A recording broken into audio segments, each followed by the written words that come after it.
And now, live from the studios of WHUC, this is Real Talk, where we get you something to talk about.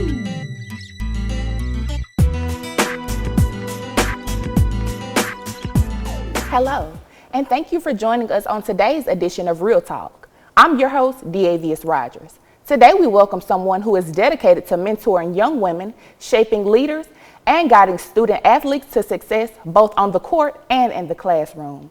She's the new head coach for the Lady Bulldogs, Lauren Morrow. Let's give her a warm round of applause. Coach Morrow, welcome to the Bulldogs family and welcome to Real Talk. Well, thank you so much for having me. Yes, ma'am. So for those who are watching at home who may not know you, could you tell us a little about yourself and your journey to becoming a coach? Yeah, okay. Well, I'm from Jackson, Mississippi. I graduated from Forest Hill High School where I played basketball for Coach Tommy Groves. And honestly, just kind of played sports my whole life. Both my parents were coaches and teachers, so it was just sort of a way of life, spending the night at the ball field or at the court or whatever. I honestly tried to not be a coach. I wanted to go to law school, or I thought I wanted to go to law school, but I kept being drawn more back, to it. And so I kind of just had to submit, I feel like, to God's will and just do what I was supposed to do. Absolutely. So it's in you, not on you. That's right. Yes, ma'am. So before we dive deep into your transition to coaching, I know that you are a mother of two beautiful children. Could you elaborate on how you tackle the privilege of being a mom and a new head coach? Whew, it's hard. It is very hard. It's an adjustment. I've been a head coach for as long as I've had them, though, for as long as I've had one. So I've never known coaching without the kids around. And honestly, our players really helped me with my kids. My assistant coaches and our players have always just kind of jumped in. They don't even really realize they're doing it, but every time they play with them or give them a snack that they didn't have to give them and things like that, they take care of them. So I always encourage women, don't let your children stop you because they're watching you chase your dreams too. And so it's very important that they see you chase your dreams so they know that they can do it too. So I try not to look at them like you said, it's a privilege. I try not to look at them like they're a burden or they make it hard. No, they're just coming along too. So you're coming to the gym too, or practice or whatever. So thank you for that question, but it has been doable. Absolutely. Yeah. That's good to hear. So I know you said balling is basically in your history, but I would like to know, when did you first know that coaching was the career that you wanted to pursue? Yeah. Well, right after college, I actually moved to Dallas. I was born in Dallas. I was not raised in Dallas, but I was born in Dallas, and I just kind of wanted to live in a big city. I wanted to do big city things, I want to do all that stuff. But it was hard, and I didn't really feel like I was supposed to be there. So I came home. It's kind of weird because in college I did take the critical needs scholarship, but just in case I ended up wanting to teach, I was like, well, I could get, some extra money and get my loans paid for and stuff like that. So I took that, went out to Dallas, and I worked for the Dallas Morning News. I know it's crazy. I've been where you are, yes. But the Dallas Morning News is a newspaper, so I was more the writing side of it. But yeah, I just didn't feel right, and it wouldn't let my spirit settle. And so I came home. I actually went to classes at MC to do the alternate route. And it was funny because a professor one day, she said, some people at this will just be naturals at this and blah, blah, blah. And somebody said, do you think any of us are naturals? And she said, yeah, I think Lauren is. And it was just kind of one of those confirmation things, those God winks. But teaching was what I initially wanted to do. I was kind of burnt out on basketball. I played college basketball. I played my whole life. I was a little bit burnt out. I said, well, I just want to be a teacher. I want to be a really good teacher. And so I was. And then they needed a junior high coach. So I started off, I was like, well, this won't be so bad. So I started with junior high at Hazelhurst, actually, just down the street. So anyway, I started there, and then I just fell in love with it.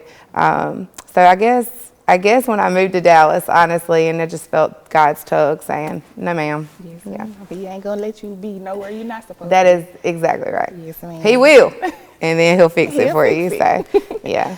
Okay, so your teams at Florence High School were known for earning district championships and postseason runs. What core elements from that winning recipe are non-negotiable for your First Hines team? Yeah, I think obviously discipline, but beyond that, it's really the culture that's super important. I think being a great teammate, I think being reliable, being trustworthy, being consistent, But to me, the on-the-court stuff is diving on the ball, going to get a loose rebound, just the hustle stuff. The hustle stuff are non-negotiables to me if you're going to win a championship. If you just want to be good, you can be good by doing, other things. But if you actually want to get it done, you got to be willing to go the extra mile and do what the other team's not willing to do. Absolutely. Absolutely, I agree.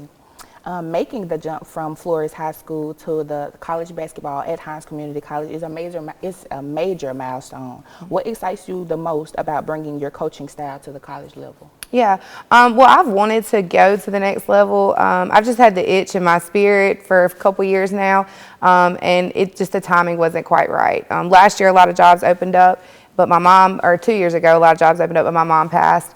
And I just didn't want to, I just didn't feel like I could kind of do what I needed to do, feeling the way I felt at the time.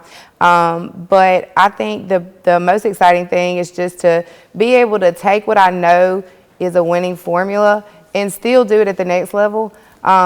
These kids are only a couple years older, but the league is really tough.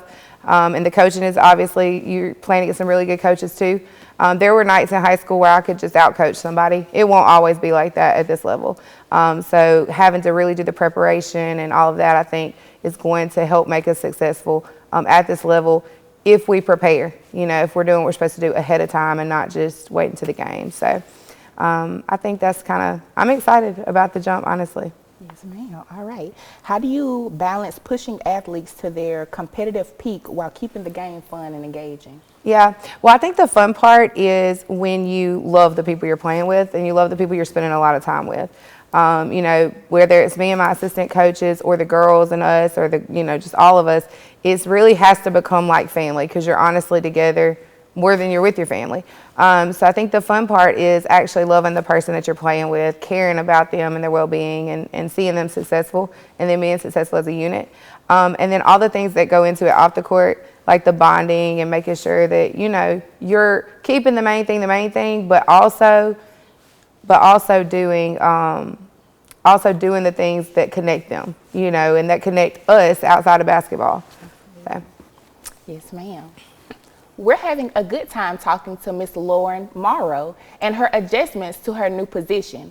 We're going to take a quick break, and when we come back, more about some ways Miss Morrow plans to connect and support the athletes. Stay tuned. Real Talk will be right back after this.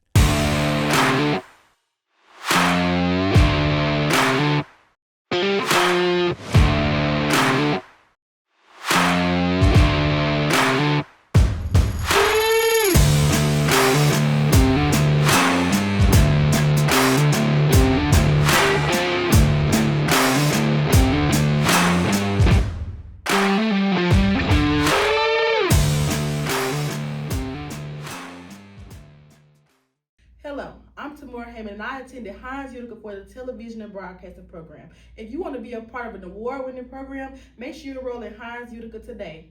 We saved you a seat. And now, Real Talk continues. Welcome back to Real Talk. I'm your host, D'Avius Rogers. For those who are just joining us, we have a new head coach for our very own Lady Bulldogs on the Hines Community College Utica campus, Miss Lauren Morrow. Coach Morrow, you've been widely recognized for mentoring young women beyond the game. How do you help student athletes balance heavy demanding of college academics, training, and personal growth? Yeah, I think you've got to get to know your girls, number one. You got to know what they have on their plate. Do they have something outside of basketball and outside of academics that's going on that you can kind of help guide them through? But it is a lot, and it's a transition for the freshmen for sure. Coming in and they're having workouts 2 or 3 times a day. They're not used to that. So I think supporting them, we've had some sit-down meetings with our sophomores to see what are their next level steps. What do they want? Do they want to play at the next level, or do they want to go to nursing school?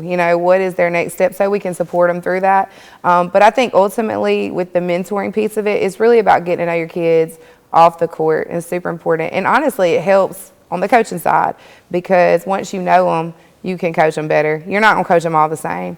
So I think that just really sitting down with them, having some one-on-ones and caring about them. Ultimately, you can't fake it.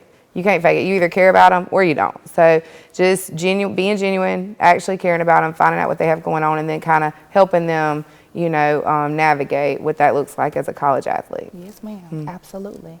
What are your primary recruiting priorities as you look to attract top-tier talent here on the Utica campus? Yeah. Well, can you clarify just a little bit? Are you talking about with what am I looking for in a recruit, or how am I trying to bring them to Utica? What are you looking for? Okay, I'm particularly looking for toughness. I want kids who are, and this is hard because I want kids who are good kids, but then really, really tough on the court. And they do exist. It's just a matter of finding them.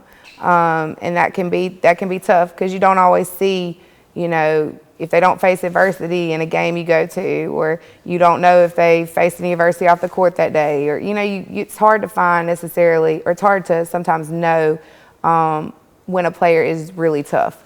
Because toughness isn't just, being rough and tough on the court, it's a mindset too. So I think trying to find tough kids who are really good kids at the same time, because ultimately we don't want to bring kids down here, who are going to do crazy things and have us ripping and running and have, campus police ripping and running. We don't want any of that. We want positive kids who can pour back into the community and, really be an asset for this campus. Absolutely.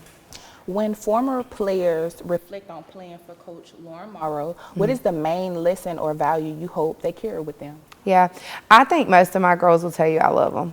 I think that they'll tell you I worked them really hard and sometimes past their limits. Sometimes they didn't know they had it in them. But I think that ultimately that's what most of them say is she poured into me, she knew me, and then she pushed me as far as I could go. Yeah.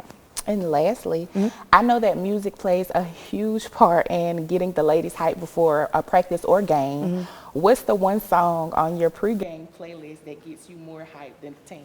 You know what? This is really weird. This is really weird. But I like to hear March Madness before a game. I don't know why. It's not even a hype song. Yes, it's not even hype. It's not even hype for real. But I love when March Madness comes on. Yes. Yeah, and then I put on for my city.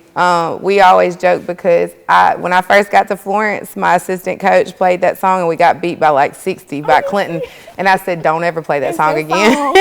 Don't play I Put On for My City until we're actually really good. So anyways, I like both of those. Yeah, man, it's definitely that song because I played softball and we played that song and got whooped like I don't know.